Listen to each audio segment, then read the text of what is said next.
Welcome to the live period. I'm your host, Nick Goodwin. And I'm Thomas Villianco with Villianco Hoops. And I'm Brandon Goebel with JUCO Advocate and Verbal Commits.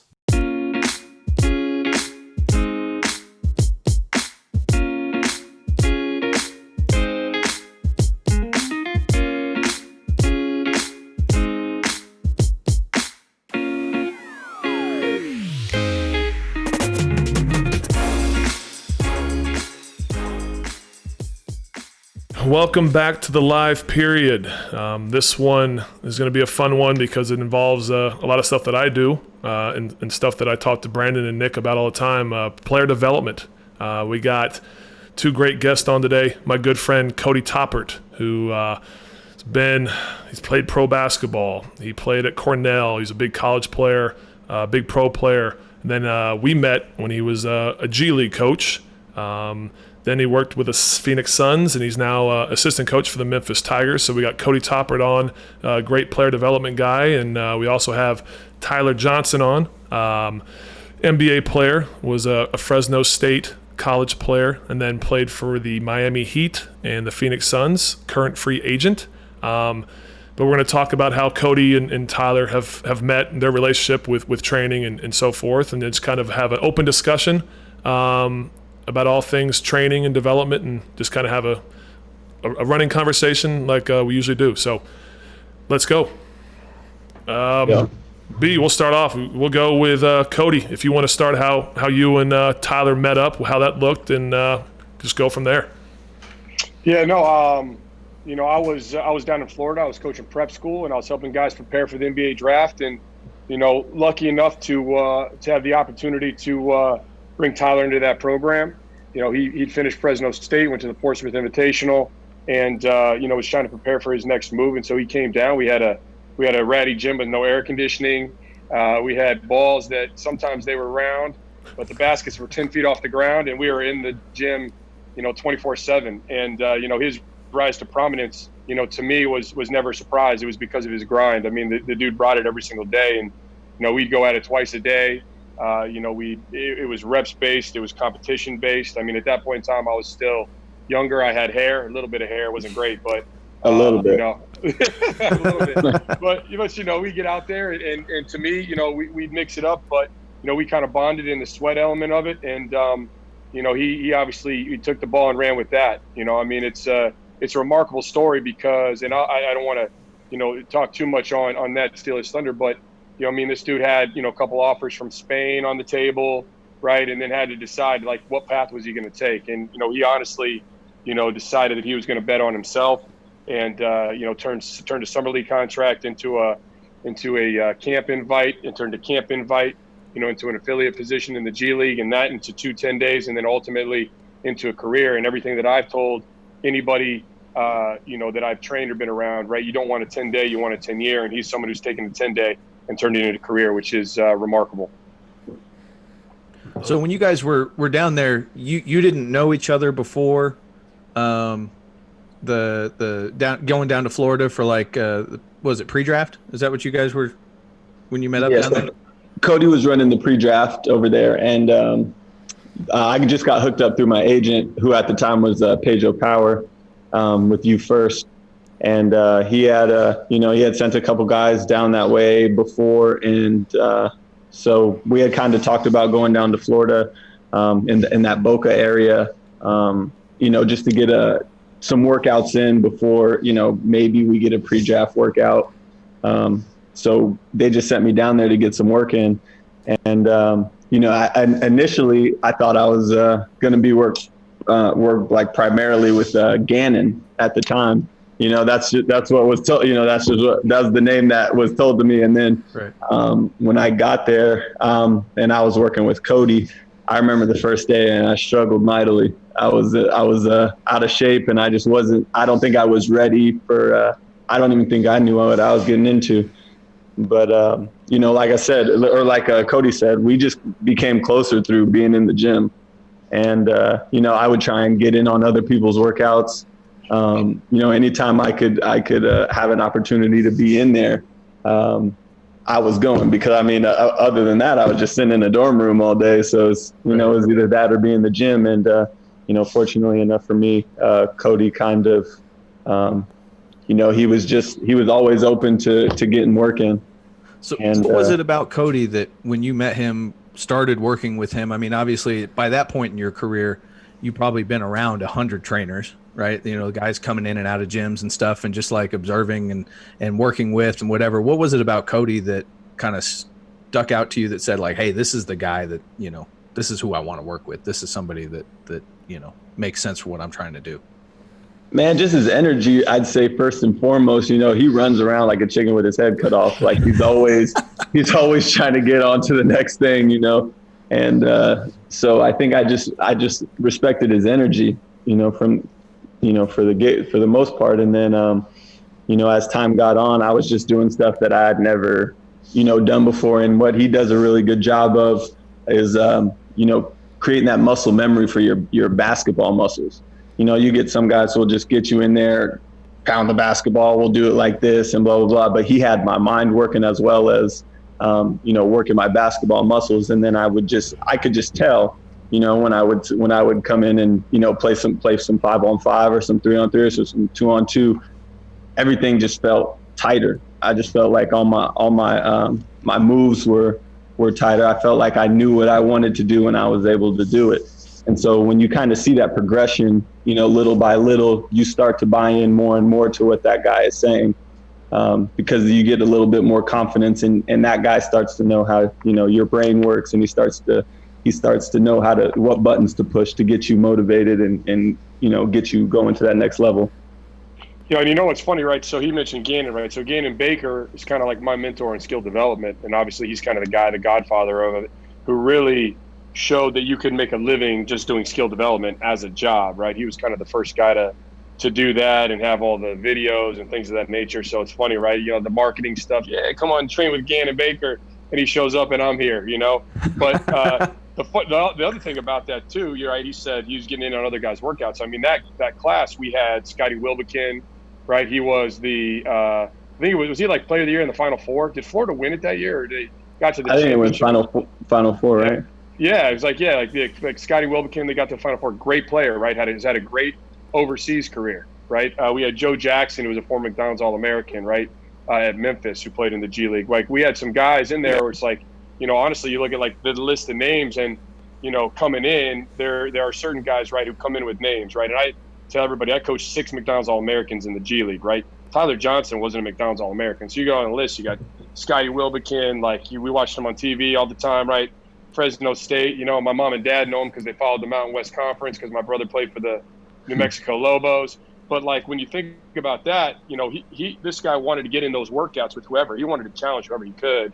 And then ultimately at the end of the day, you look back now at where he's at and how far he's come. Like it's not the name that you have, right? It's the substance behind your work. So when you think about that, it's remarkable in and of itself. Cody, something Thomas talks about all the time. Thomas and I live in the same city, so we're talking pretty regularly just about his job and my job and stuff outside of the podcast. And one thing that I've seen to be abundantly true is like the importance of the relationships that he has with the players that he works with.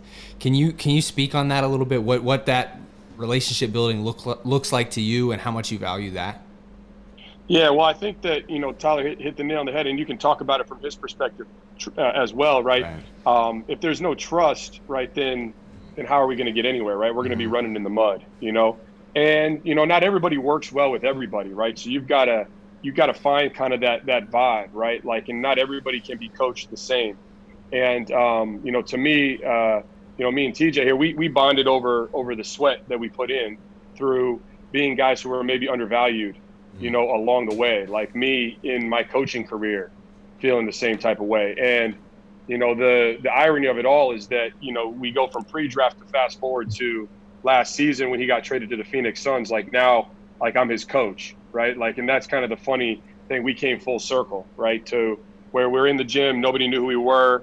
And then we both made it to the NBA. And, again, it starts with trust. And then the other thing is too, even if you have trust, a dude can see through, in my opinion, they can see through BS, right? Like if you're not going to help somebody get better, if you can't help them, then there's no need to have, a prosperous relationship or a continued relationship, because at the end of the day, if I can't help him, whether it's, pick and roll reads, whether it's whatever it is, right, then, to me, like that relationship it's a friend's relationship then at that point, right? That's not anything where I'm able to provide value to his career. So he could talk a little bit more about that too in terms of like the trust, but to me, I just feel like that's important.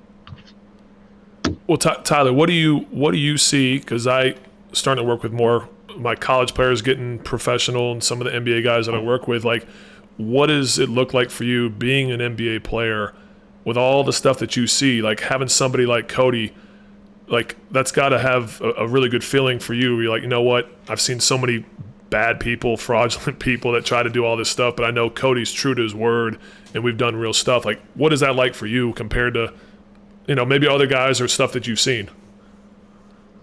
Well, I am lucky. I am lucky that I did, run into Cody early in my career, because then as time got on, that was kind of like the standard that I would hold certain trainers to.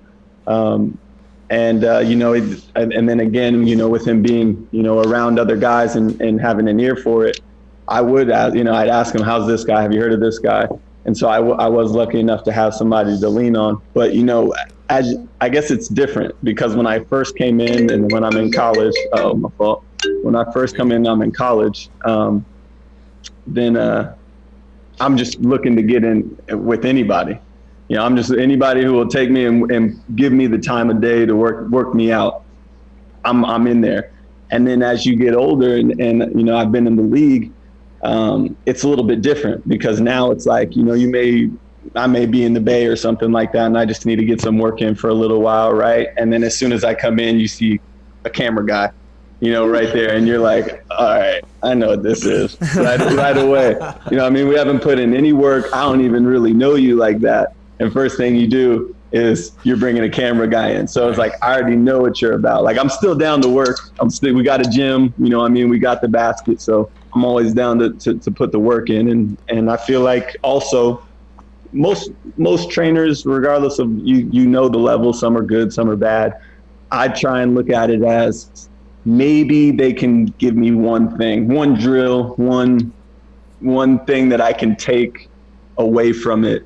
Even if, the guy's a complete slappy, I'll figure out something to take from him. Right.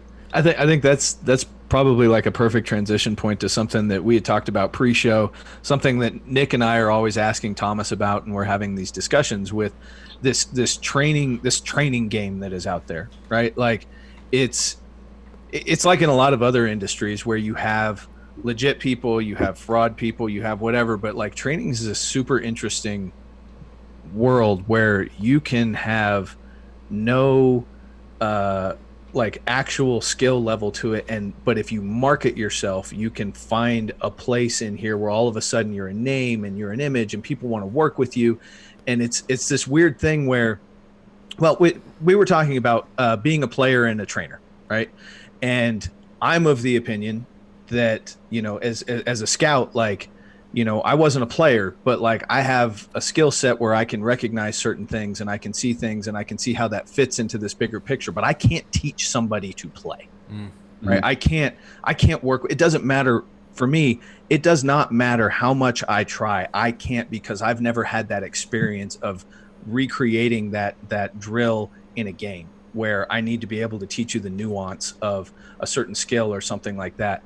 And correct me if I'm wrong, but like so many of these trainers, like there's this really wide range of like whether you played, whether you didn't play. You can be an NBA all-star, and that doesn't mean you're a good trainer. But I do think you have to have a pretty solid level, a basis level to come off of to be a trainer from being a player. Is that, Cody? You can speak on this probably, and Thomas, as trainers that were players that now when you teach something, like how meaningful that is to take your experience as a player and put that into your training. I don't think I couldn't do it. Nick couldn't do it, even though we were athletes. Like, well, I mean, the thing is, right, you think about what is training. I mean, it's teaching, right? So you have to be able to teach something. You're trying to take some form of knowledge and information and provide it to the athlete. Like, to me, at the end of the day, the game of basketball comes down to what are your habits, right? And what are you able to actually execute in game? And there's 4 stages of habit building, right, that that you can follow. And essentially the final stage is growing to become what I call an unconsciously skilled player, right? And so the 4 stages are, first, you're unconsciously unskilled, like you don't know what you don't know, right? Then you're consciously unskilled, right? You know, it's kind of like we know we must improve.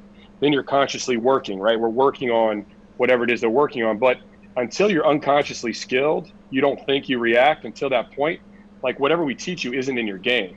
And the other thing that Tyler can attest to, right, having made it to the highest levels is, right, yeah, he's going to try to continue to grow his game and take things up. But at the end of the day, when he's in the moment, there's stuff that is in his DNA. He can't think. He's just got to go and do.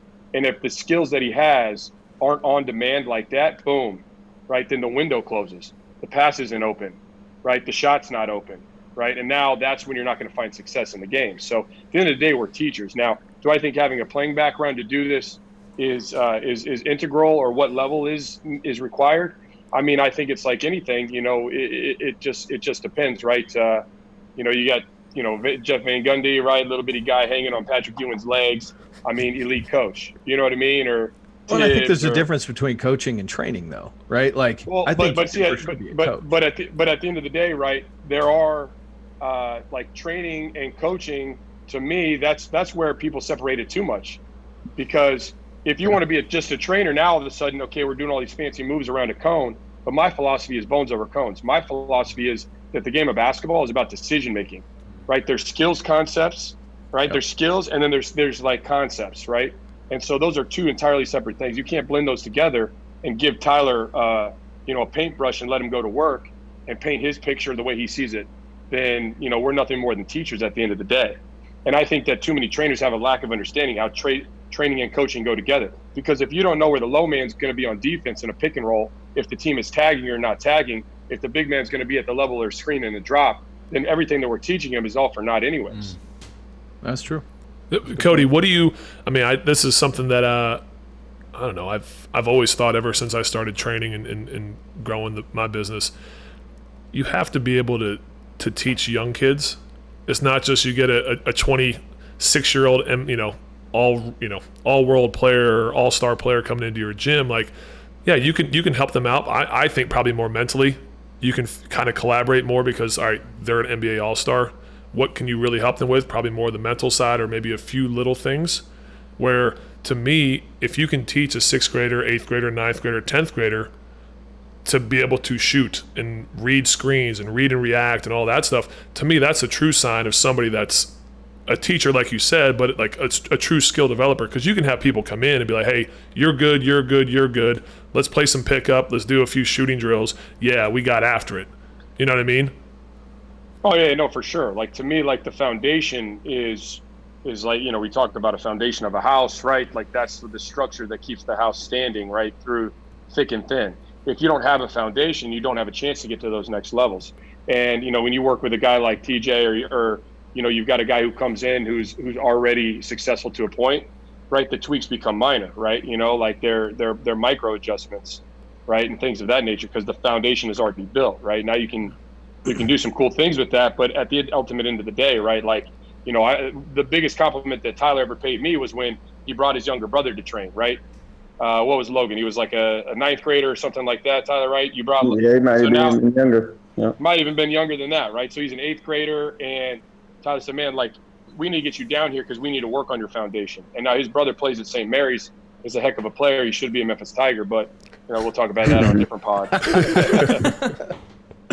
So, Tyler, when you go into a session now, whether it's with somebody that you're just trying to get some work in with that you don't have a relationship, or somebody that, you know, you really do have a strong relationship with, as a player, how are you looking at that session?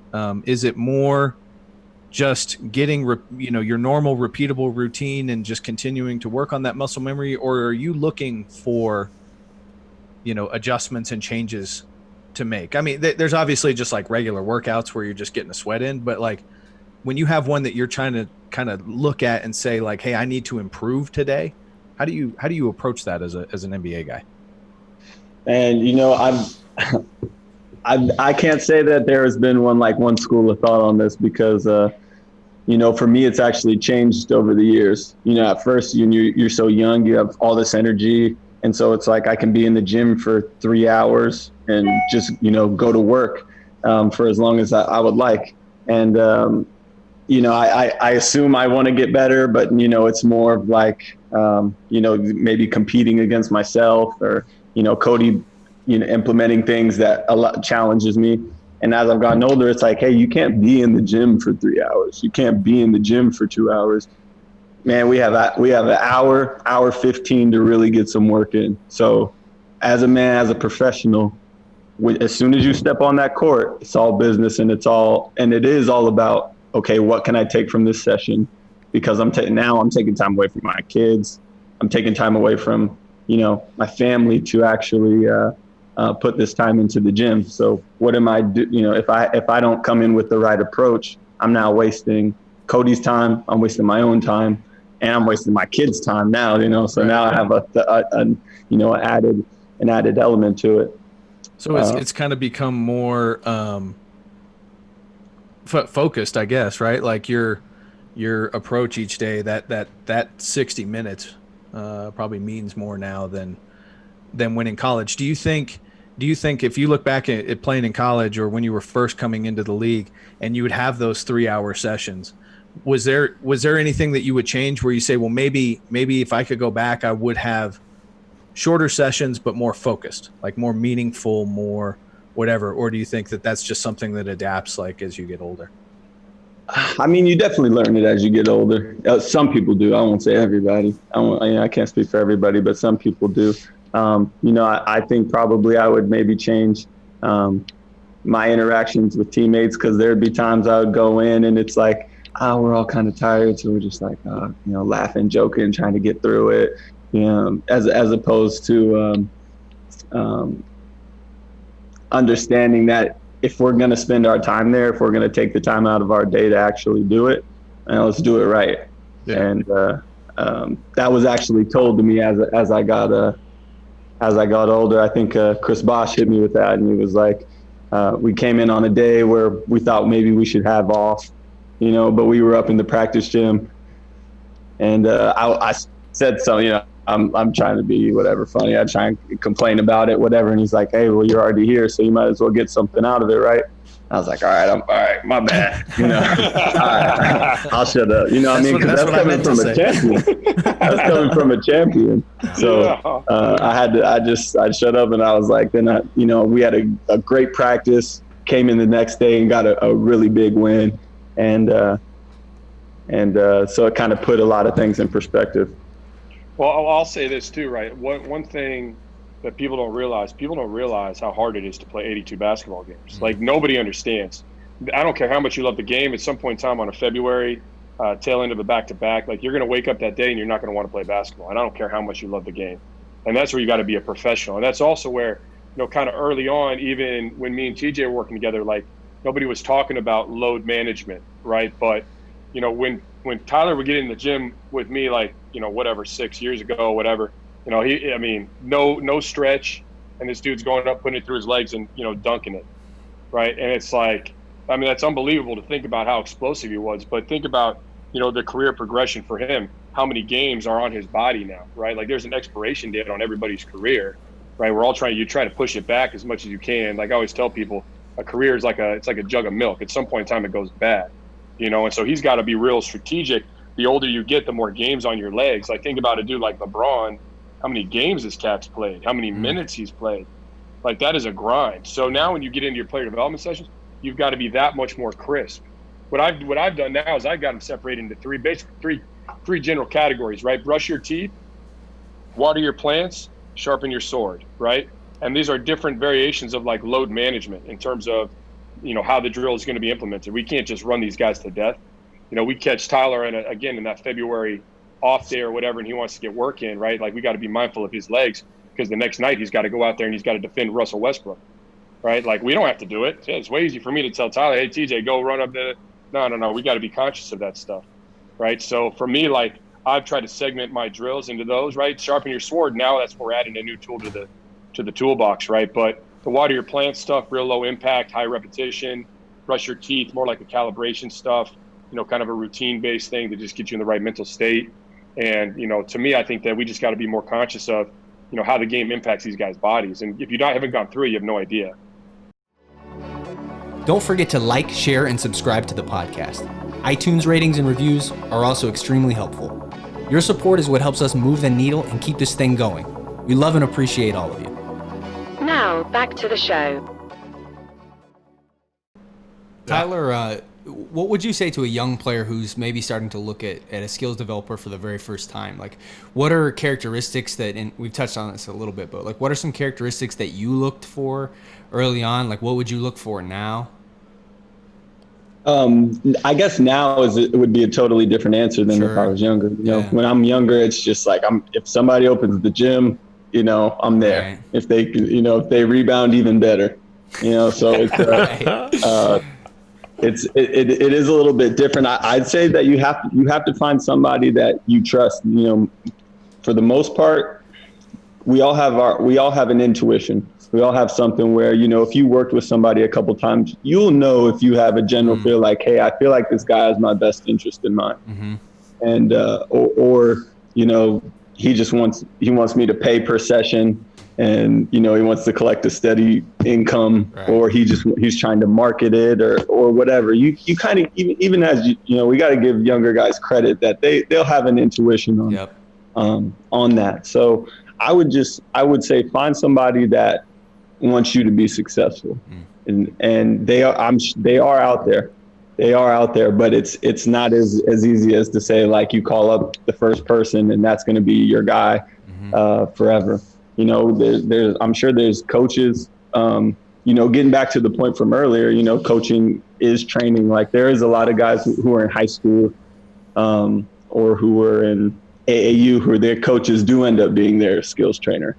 They do end up for that period of time in their life. Because I know when I was in high school, my coach would come open the gym, and that was the guy who would be like, oh, okay, let's come off these pick and rolls and let's do this and da-da-da-da-da. So you kind of get it. You kind of feel like they have a little bit more of your best interest at heart. But if you don't have that, I would say go for a couple sessions and just get a feel for them. Yeah, it's such an interesting part of this business, an interesting world where you have guys that, we always joke about, like, the Instagram trainers, right? And the dudes that have like high production value on their social media, but the production value and what they get out of the training session is not necessarily there, right? And it's like you're looking for this relationship, but you're dealing with all this stuff being thrown at you as a player. I can't imagine how tough that must be to, like, kind of try and break down where you say, oh, I saw this guy and he's doing this, this, and this, and it looks great and whatever. And then when you get there, there's not really a lot of substance to it, but it's got to be hard to try to bust through all that stuff, because it's not like you're a bad trainer if you have a big brand, right? Like, there's a whole aspect to the training side of it, for sure, on the marketing side, where you can be both. You can be a phenomenal trainer and have a hell of a brand. You can have the Instagram, you can have all that kind of thing, but as long as there's substance in it. But for a young kid, I imagine trying to break through, like, okay, how do I actually get to go see that substance and stuff? That's got to be tough to try and, because kids also, like, don't want to rock a lot of boats when they're young too. So they go in and they realize, like, hey, maybe this guy isn't the right one for me. I know from talking to a lot of guys, it's the same thing with, like, coaches and, like, their high school guy or their AAU guy. There's this loyalty factor that's built into a lot of these kids' DNA, and not realizing that, like, hey, maybe this isn't what's best for me. Right. And making that transition or change is tough. Cody, I have a question for you and Tyler. Like, for me, Cody, I was a really good shooter. I got paid to shoot threes. I know how to shoot really, really well.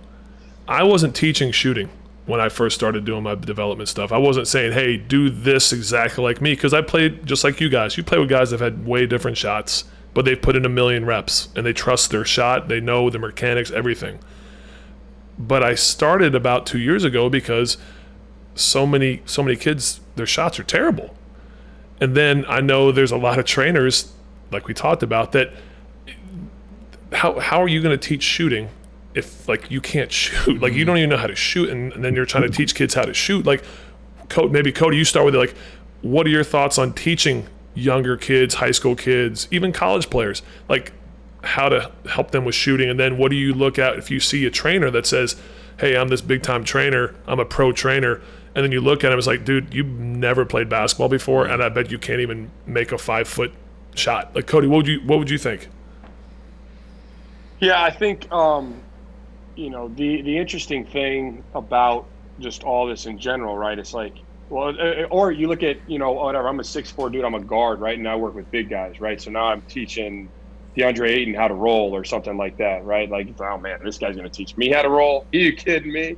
Right. So, I mean, you think about it, right? I mean, I'm not that position, right? So, but at the end of the day, what are we looking for in today's game almost across the board, right? Certainly from college onto the NBA, everybody's looking at their shot profiles, right? From a team perspective.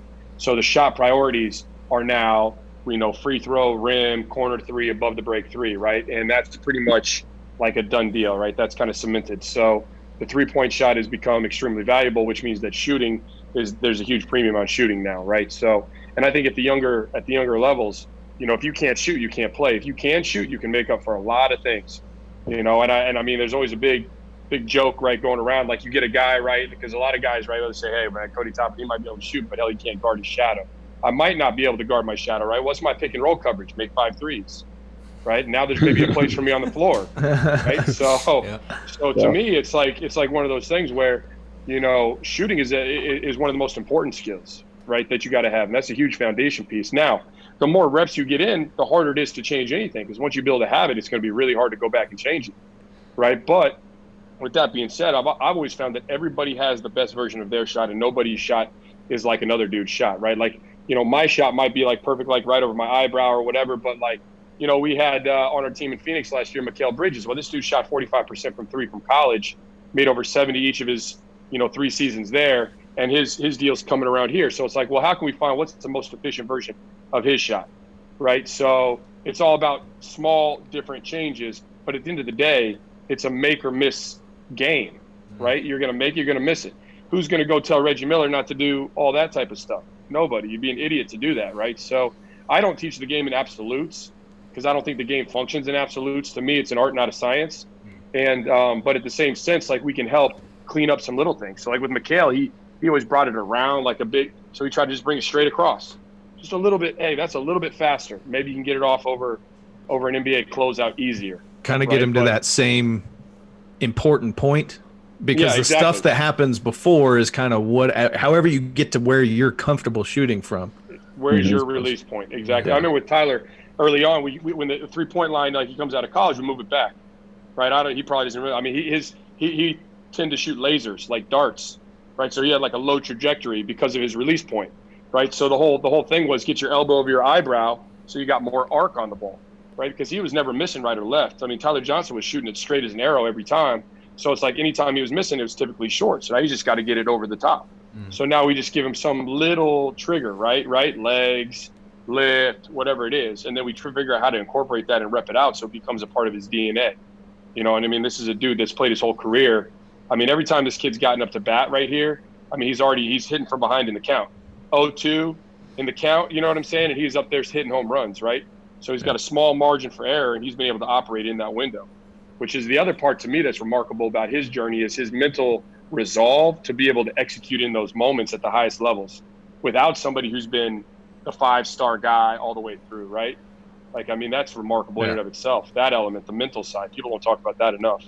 Well, and this is probably a great transition to this question, and not to put you on the spot, Tyler, but, you know, this last season was really kind of the first time that you struggled with your 3-point shot, you know, because like I said, I remember following you in college and writing scout and stuff, like, you know, just daggers. And so now that you look back at this past season and you say, okay, here's something I have to go now consciously work on, and I have to attack because it's such an important part of my game. How do you view the last season with like things that you struggled with this year, and then go into the gym and say, this is what I'm going to do, this is what I'm going to work on, and now I'm going to get back to where I want to be, to where I know I can be? Like, what does that mental approach look like for you? Well, you know, I think, again, I think it changed. That answer would be different had you asked me when I was younger, you know, if I had struggled. But you know, as I've gotten older, I know that there's nothing wrong with my actual game. You know, I physically was probably not put myself in a position to be able to do the things that I have done for the entirety of, you know, my NBA college career. You know what I mean? Because if you come in and your body is hurting, it is tough to you know, get your legs under certain shots. It is tough to, you know, have that quick first step to be able to get by somebody. It is tough to be able to take a bump and go up and finish especially when you have, you know, the room for error in the NBA is 0. Right. You know what I mean? So for me, it just strictly gets back to, hey, let's get our body back healthy and moving the way we need it to move. And as far as a 3-point shot, you put me in any gym at any time, and I know I'm gonna knock it down. But see, that's anybody. like a great answer, because it's about like your mental toughness. Like, you have to be confident, right? Like, you're confident in your shot. Like, that percentage is not reflective of what you know you are as a shooter and in your game and stuff. And I was kind of curious, like, how you're going to answer that, because it's so many guys like overthink that, right? Like, if you've been great at something forever and there's a bump along the way, like, you know, don't overthink it, right? I mean, you're where you're at for a reason. And yeah, that physical let it fly, right? Just let it fly. I mean, for sure. And I would add to that you know, your mind is probably your biggest opponent. You know, so as shooters, you know, Thomas, you're telling you, shooter, Cody, I know shooter. If you miss 1 or 2 throughout a game, it's when young guys especially sometimes tend to put their gun away. Yeah. You know, they tend to stop shooting, or they tend to not shoot it the way they normally do. That third one, they come in there like trying to make all these calculations and corrections. You see that little hiccup in there, and you're just like, oh God. You know what I mean? And like, as good shooters, like can you guys kind of attest to the fact that when you are shooting, if I miss 1 or 2, sometimes that's just me getting my, you know what I mean? I'm just getting my gauge for, you know, how I'm feeling that day. If I'm shooting a little bit short, okay, now I understand what's going on. Or, you know, if I'm missing left or right, maybe I'm off balance or something like that. Yeah. Well, I'll say this, like, so for me, I mean, don't get me wrong, like, I had a solid career, right? I mean, I had some physical limitations, defensively mostly. But with that being said, you know, I was a you know, known as a shooter. I was a knockdown guy, and so what happens is your own teammates, like, everybody feels every time you shoot it, it's going to go in, right? And you get that mantra, right? So now you're here, and like, your guys are like, you know, you got your teammates, and they're like standing up like, fuck it, you know what I mean? It's like, now you miss. Maybe you're not putting that pressure on yourself, but you're feeling the pressure of the expectation that everybody else is kind of placing upon you, right? Every team that I've been on. And that's probably what prevented me from maybe, like, you know, playing at the EuroLeague level, to be quite honest with you, right? Because I had some good looks along the way of places that I could have knocked shots down, right? And then on the flip side of that, like my brother, for instance, I mean, for whatever reason, like, mentally, the dude's just, he's like Tyler from the standpoint of he's just, boom, let it fly. And he doesn't let all the noise, he doesn't overthink it. I'm an analytical guy. Like, I'm more of a tend to overthink it guy, right? And you can't do that, because, like TJ said, you come in, you start making, oh man, I got to make these little calculations. I got to check the wind. I got to do all this stuff. I got to change shoes at halftime. You know what I mean? Like, we've all seen guys do like different stuff, but at the end of the day, it's like your ability to just stay in the moment is huge, right? And just stay with the process. A lot of guys don't have that mental fortitude, and so that's why I call it. A lot of guys struggle with the popcorn factor. I don't know if you guys ever heard that term. I call it the popcorn factor.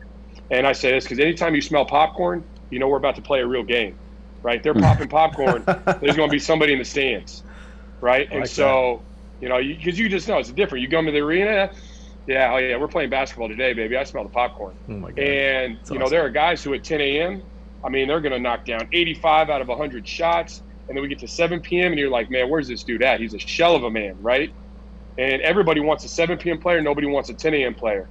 Right. And there's that caveat there. Right. I mean, I think that's the biggest difference between an NBA player or not an NBA player, right? Like once you get to that level, physically speaking, there's a lot of guys that are physically in that group, but it's that mental part that is why Tyler Johnson is an NBA player, right? And I would just say Tyler Johnson is not just an NBA player. Tyler Johnson has had an NBA career. Yeah, because there are guys who will put on an NBA jersey that will never have an NBA career. Yeah, it's not a cup of coffee. It's a career. There are two entirely separate things. I always tell guys, you don't want a job, you want a career. You don't want a 10-day, you want a 10-year. Right? And I'm telling you, the difference between that, the gap is massive. Well, Cody, for me, I've told Nick and Brandon this, and we talked about it on the podcast when we brought up Kobe Bryant. When I was at ABCD camp back in the early 2000s, he spoke to us, and I still use it to this day, but he asked everybody, and what's basketball mental to physical? And I had never heard that. And I thought I was a student of the game and guys were messing around, but he was like 70-30 mental to physical, if not more. And that blew my mind because I'd never heard anything. That was like 2000, 2001. And I look at my career, my best years was when I was mentally strong and I just let it fly. The years I didn't play as well was when I would like, oh my gosh, like I might get fired tomorrow because our team's paying me money. They're paying me a lot of, so I can't, and it just become mental. And I think now for me in the training and the development, I've become more of a mental coach for like an Isaiah Roby. When I talk to him, it's not like I'll say something about his shot, like, hey, stay up, don't fall back, it gets flat. But besides that, it's more just talking. It's talking the mental side of stuff with my players. And again, I think that's where it comes back to. If you've played the game, if you've studied the game, if you really know your craft and you're confident in what you do, then you can separate yourself so much. And I know, Cody, you do that too, because I think that's the whole different level when you get to the league, to the league, and you're and making an NBA career. Is that whole mental side that most people just don't understand. Yeah, and I think in the past it was all just swept under the rug, right? And now it's coming more to the forefront, which I think is important, and. Because we can train the mind. I've hired a mental coach now, to be honest with you, from a coaching standpoint, right? And his name's Russ Roush. He works with the Miami Heat. He's Spo's guy, and he's off the charts. Like the exercises and practices that I do with him, like he showed me this presentation. He's like, man, you can train the mind. You can train your mind. Like when you think about it, it shows this. He showed me this picture and it resonated. It's a guy at a park, right? And he's got his dog, right? So the dog's on the leash and they're just looking at the park. And you see the kind of like that mental cloud, right? And it's coming up from the dog and the dog is just seeing the park, right? But then on this side over here, the man, he's seeing all the other stuff, right? He's got the bills to pay, right? Family. He's seeing, my insurance. I got to pay my insurance. I got to do this. I got to do that. All the different pressures, right, that mount. So he's not able to be present like in that moment. Right, your inability to be in the moment, I think, is what really, I guess, prevents certain people from finding success in the moment, right? Because you've just got to be present first. If you're not present, right, how are you going to perform? And to me, that's huge, right? So, I'm working on it as a coach because then the other thing you think about it too is, like Tyler will talk about, like I'm an energetic guy, right? I'm also like an emotional guy. You'll know how I feel. There's not going to be any questions about that, right? But that could be like something happens and you just want to react. Now you got to kind of take a chill pill a little bit and take a step back because number one, you've got to analyze the situation. Each situation's differently, right? Number two, you've got to analyze who you're talking to, who you're coaching, who you're working with, right? And then number three, you've got to figure out, man, you've got bullets in the chamber. How many are you going to fire? Because when you run out of bullets, it ain't like Call of Duty. You just go grab another clip off the ground, right? So now, to me, I've got to be just calculated with how I go about it. Tyler, how do you mentally that I want to go back to his being in the moment thing because I think that's something that is becoming more of a topic even in society about being in the moment and being present. So as an NBA player, the mental preparedness is like on such a whole different level, I think, than people realize. How do you mentally prepare yourself for when you go into a game or you're even game day before the game's even started? Something that maybe some of the kids that are out here listening that, they rely on skill, but they've got to start developing that mental approach to it. Yeah. I mean, and again, like I'm not trying to sound redundant. You asked me this when I'm younger and asked me this now is totally different. When I first got into the league, You know what I mean? I'm listening to like DMX, trying to get pumped up, you know what I mean, before the game, and you know what I mean? Like I'm trying to get like ready for like war, you know what I mean? I'm like, you know, my muscles are tight. I'm like going in there lifting, grinding, and gritting my teeth, and it's like it is totally different than how I am now. Now it's like we'll put on some Bob Marley. How do we calm down the mind, because you are about to go into just a high stress situation. You're about to put your mind and your body through something, you know, through super high stresses, and the body naturally tries to find ways to avoid stress. It's just, you know, in our DNA to try and find, you know, be away from anything that could cause harm or, you know, high stress to the body. So, you know, as I've gotten older, it's, hey, let's figure out a way to calm down, because I do need to see everything that's going on, and I do need to be able to process everything that's going on. And if I'm, you know, super like, you know, rigid and locked in, I'm going to miss something along the way. My apologies for all these. But you know, I'm gonna miss something along the way. You know, whether that be, you know, I'm trying to just put my head down and get to the basket, but clearly I just drew 2 defenders and now I got to just make the easy play. I did my job. You know, or if we get back to, you know, I do miss a shot and I'm just like, oh God, man.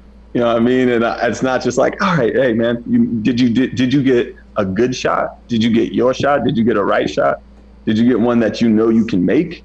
You know what I mean? So, you know, as time has gone on, it's been more like, how do you kind of calm your mind, you know, because you are about to put it through super high stress. So you can't add more from yourself. You can't like introduce more on top of that situation. For sure. I'm more of an Avicii guy myself, but see, that's what I'm saying. That's why he gets emotional though, because he waits for that beat to drop, dude, and then all those emotions just flood out. Cody, when you're training guys, whether it's or coaching, or you know, whether it's a kid in high school, it's a kid on your team there in Memphis now, or when you were coaching NBA guys and all that, how do you as a trainer have those discussions with them about mental preparedness and being in that moment and finding out, you know, obviously each person is different, right? Because like Tyler said, it has adapted for him over time. But just what kind of discussions do you have with players as far as like the importance of that mental preparedness and how to approach it and then find what works for them? Well, I think the big thing is just recently, because this conversation is becoming like more acceptable, right? We can talk about these types of things, the mental element behind the game. It's becoming a lot easier to bridge those gaps and have those conversations. But on the flip side of that is too, from a coaching perspective, it's becoming more. Everybody understands that you can't coach everybody the same, right? And people think that is going to cause divisions and things of that nature. But no 2 people are the same, right? Like, one guy you might need to jump his ass to fire him up and get him going, right? And then one guy you might need to just calm him down, right? And so I think the biggest thing to me is, right, understand the difference between those guys. Like, you got to know your people.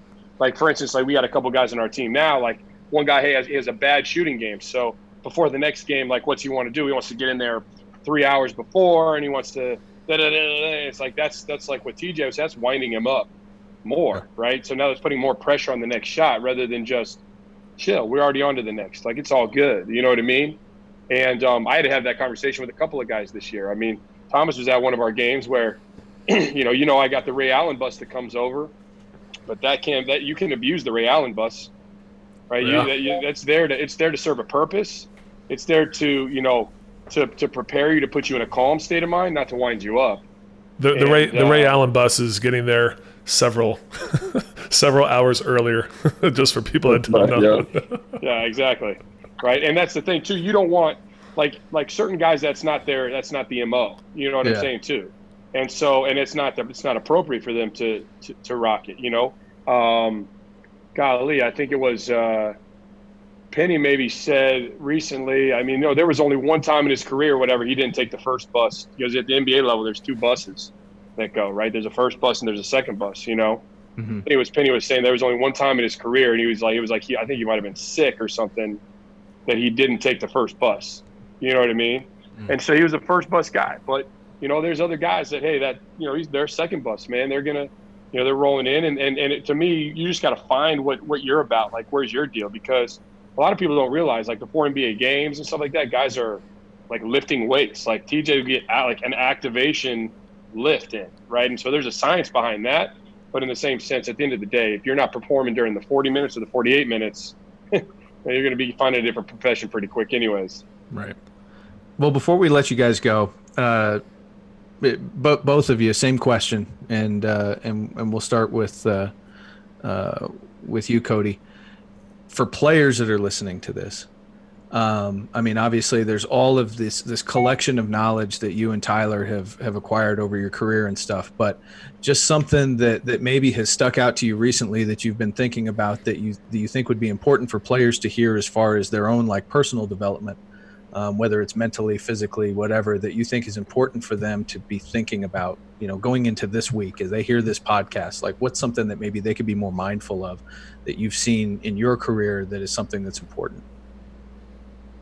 Yeah, to me, I'd probably jump in there and touch on the fact that, right, everybody's on a different scale, everybody's on a different trajectory, and everybody's got a different, max potential level, right? Like, some guys, their potential's up here, some are down here. The only thing that matters is that you get as close to whatever your level of potential is. That's the only thing that matters.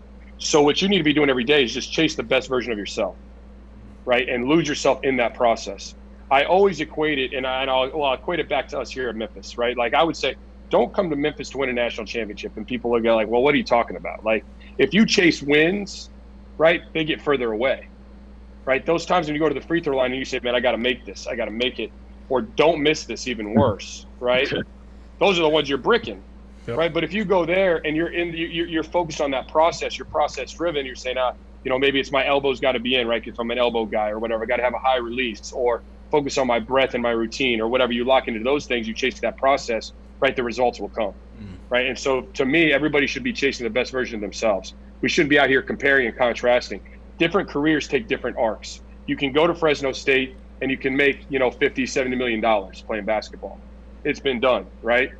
You can go to Fresno State and be 6'3", 6'4", whatever, and make it to the NBA. And I don't know, Tyler, were you in the top 100 recruits or any of that type of stuff? I wish. Yeah, see, that's what I'm saying, right? So, and on the converse side, right, you can be a McDonald's All-American and not make it to the NBA. For sure. So think about that, right? We want to focus in, and we can talk about the 1 in a million shot, right? But let's talk about the guys that already have somewhat of a head start. They got the 7-foot wingspans. They can bite the rim off, but they don't lock in on all these other details, and they don't chase the best version of themselves every day, right? If Tyler goes to that workout and Chris Bosh is in there and doesn't speak up and say something, right, that could have had a negative effect on the next 5 games, which could have spilled into the next 10 games, which could have spilled into the rest of Tyler's career, right? But he remembers that moment. So to me, we just chase the best version of ourselves and stop doing all this compare contrast, because careers have different arcs, right? And it's a marathon, not a sprint. So that's all I got.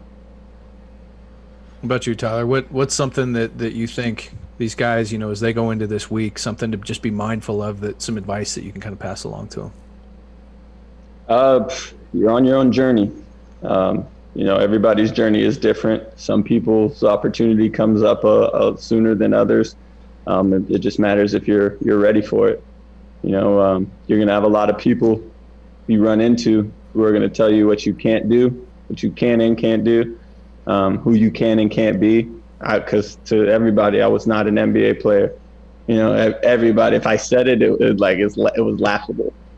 But for me, I was like, it made me feel good when they would laugh, though, because I knew that when that time came around, I knew I would like envision people coming back and being like, oh yeah, I was so close with Tyler as he was coming up on his journey.